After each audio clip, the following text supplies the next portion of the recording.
Good morning, good morning, good morning.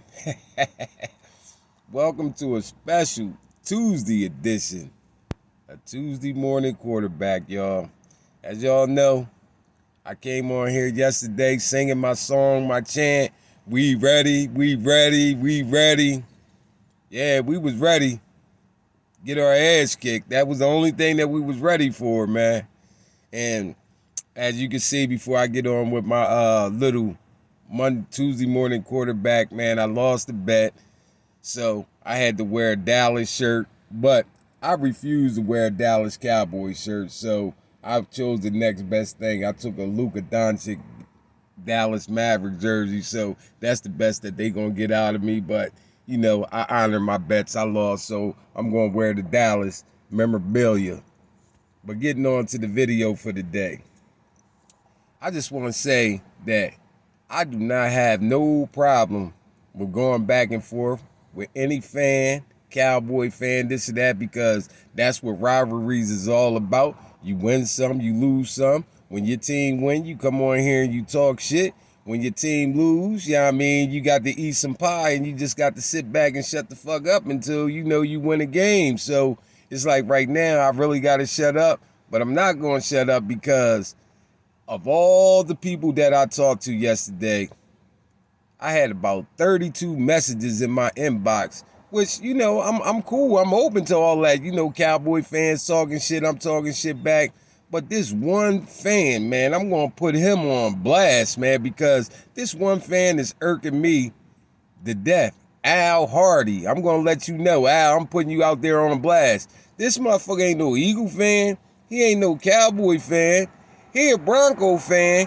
He all up in my motherfucking inbox talking about we trash, this or that, bet something. We down 30 points. He talking about I give you 3 points, bet something. Man, get the fuck out of here with that bullshit, man. We got the Broncos on the schedule. You say you're a Bronco fan. Man, we'll see y'all when it's time to play the Broncos. And have that same energy that you had last night when it's time to play the Broncos. But getting back to what I was saying last night, man. Last night, the game itself, total disaster, man. I like before the game. But first of all, I ain't gonna downplay nothing or sugarcoat nothing. Dallas was the better team last night, and it showed. They looked like the better team. They played like the better team. They was more prepared. They was home for their home opener. They looked good. They just looked downright better than us. But I do believe that we could have came into this game a little bit more prepared, man. And my main concern is, like, I wasn't one of those Eagles fans that was caught up in the smoke screen about, oh, we beat Atlanta, boom, boom, boom, boom. No, I wasn't all hyped up and took no moral victory out of, oh, we came close to San Francisco. We could have won that game, should have won that game. No.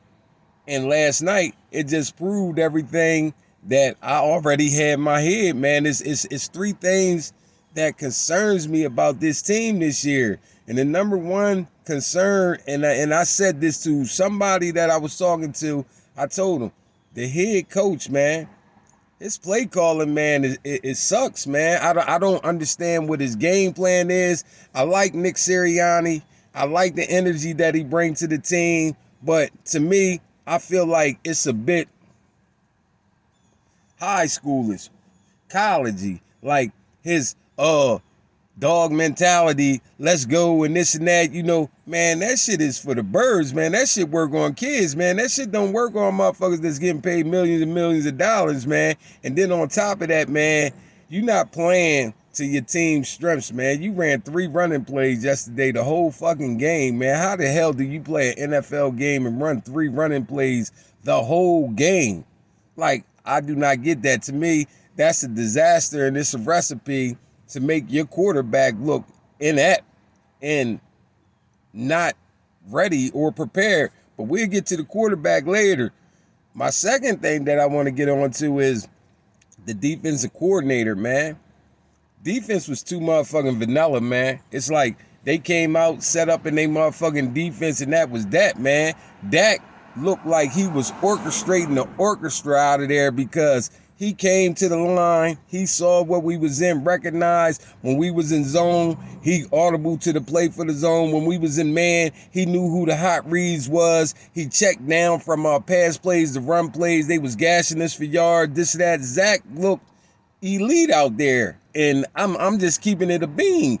Dak looked elite out there, and our quarterback did not look elite, man. And it's like, you could tell, man, it was like, how can I say it? It's like if you bought a shirt, you could tell a difference if you bought a shirt from Versace and TJ Maxx. That was the difference yesterday. They looked like a Versace shirt yesterday. We look like we got our shit from TJ Maxx, man. And, you know, we gonna get better, though. I ain't, you know, I'm not no Eagle basher because, like I say, win, lose, or tie, draw, whatever it is, man. I'm riding with my birds until, you know, the wheels fall off. But that's still not going to stop me from calling it how I see it. The defense looked like trash. The offense looked like trash. And then my another big concern that I had, man, Jalen Hurts, man. I looked this cat in his eyes yesterday through the TV screen, man. He ain't have it yesterday. I don't know where his mindset was at, where he was at yesterday, but I looked at his eyes through that helmet, through that damn TV screen, and that motherfucker looked like a deer in headlights, man. This was before the pick six. This was before all that, man. He looked like he was in awe of Jerry World, like the 90,000 fans, like, and man, you know what? I like Jalen Hurts as a person. I like his leadership qualities, but it's some things about him that I don't like. Like, we could have scored earlier in the game when we had the long ball. His long ball was too short. He's staring the receivers down too long. That's how he got the pick six. And even on the play where he threw the touchdown to Zach Ertz was open for 2 seconds before he even decided to throw the ball to Ertz, man. It was like, was he called the play, boom, boom, boom. Zach had ran out to flat. He was already in the end zone wide open. Jalen Hurts stared at him for 2 seconds before he even decided to throw the ball to him. It's like, man, you can't be like that in the NFL, man. You got to know where your hot reads is at. You got to know where you're going at with the ball. You can't be indecisive. And he just looked out of touch to me. But I don't know what to say, man. You know, we got a good ass whooping last night, man. It ain't nothing you can say about that. Dallas right now is the king of the division right now, which ain't saying much, but they the king. But if we had one, I'd be on here talking shit like a motherfucker. So I'm going to let them have a moment. You know, they deserve their moment. They in on top of the division, you know, by themselves right now. Can't say nothing negative or bad about them right now. But my concern is with my team, man, and we look bad, man. Sirianni, this is only game 3 into your campaign. Game 1 was kind of shaky. Game 2, you started to show your true colors. In game 3, you really showed your colors, man. I hope this is not an indication of what you have to bring to the table to the Philadelphia Eagles franchise, man, because there's no way that you can come on and have a press conference after the game and say, well, you came in with your game plan and your game plan didn't work. Man, you the head coach. You better have a backup game plan and a backup game plan on top of the backup game plan and a backup on top of that, because that's what you get paid millions of dollars to do, to have your football team prepared to go and win games, man. So that answer that you gave up, to me, it's not acceptable, man. You better get on top of your game. You better get it right, and you better get them boys ready, man, because we got the Chiefs coming up. We got the Panthers coming up. We got the Bucks coming up. Them look like 3 potential games that we could potentially lose badly. So, man, I don't know what you got to do to get a game plan that's going to be ready, but you better get it. Topic number 2, defensive coordinator. Man, listen, I understand that defense is a little bit more complex than offense. But, man, I just don't get it, man. You not blitzing at all, man. When you got a quarterback like back there like Dak that's sitting back there looking all comfortable, like he back there peeling potatoes with the ball. He got time to do whatever it is that he want to do with the goddamn ball. You got to bring pressure, man. And that 3-man front that you send in 4-man front and you ain't blitzing nobody, man, you got corners that can hold coverage for at least 2 or 3 seconds. You got 2 good corners. You got Nelson and you got Slay.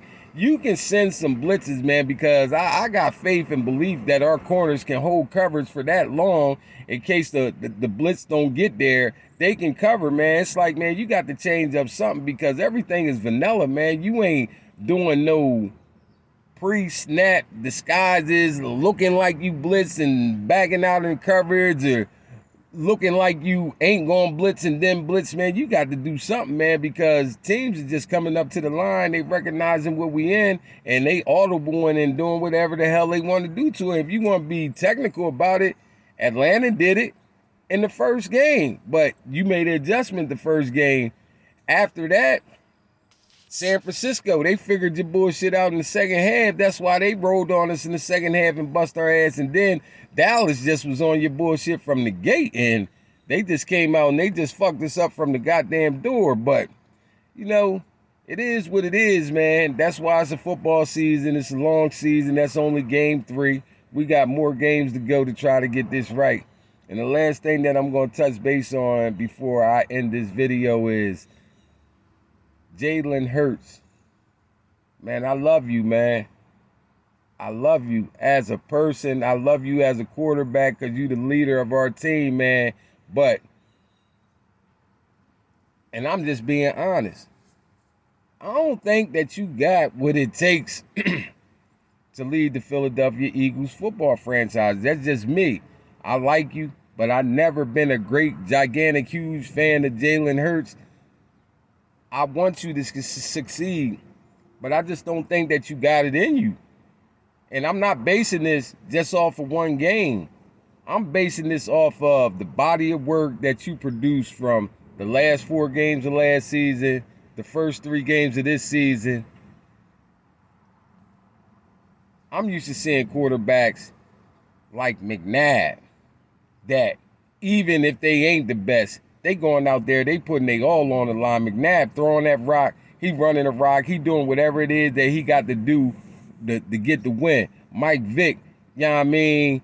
Cats like that, you know, they wasn't the best, but you could see that they wasn't scared of the moment. They was out there, they wanted the way, and they was a threat. The opposing teams feared our quarterback when they came in, but we don't have that fear at the quarterback position, and nobody in the league is fearing Jalen Hurts, man. And it's just when you're not used to something, just like on the defensive side of the ball. I'm used to seeing that defense being an attacking style defense. When cats come to play Philadelphia, man, the first thing that people talk about even before the offense is, yo, that Philly D, man, they dangerous. They get at the ball. Man, we ain't looking like Philadelphia, man. We looking like some new age, what the hell they call that shit, some, whatever the hell they call it. I can't get the word right now, but we don't look like the Philadelphia Eagles at all, man. We look like some guy just got behind the video game and said, I'm going to play with the Eagles that don't know nothing about our history, about our heritage, what we stand for, and just start playing the Eagles and don't know what we about, man. That's what we look like, man. We don't look like the Birds, man. We look like some bullshit right now. But with that being said, man, Miles Sanders, man, keep your head up, man, because I really feel like they should have used you more. Dallas Goedert, Zach Ertz, man, keep your head up, man, because I feel like they could have used you more. Devontae Smith, you got to get tougher. Quez Watkins, I ain't really got too much to say about you or Jalen Reagor, man, because y'all did what y'all did considering the amount of targets that y'all had. But, you know, as a whole, man, we didn't look good, man. And I'm going to just leave it at that, man. To the next Monday morning quarterback, man, signing off, man. I holler at y'all.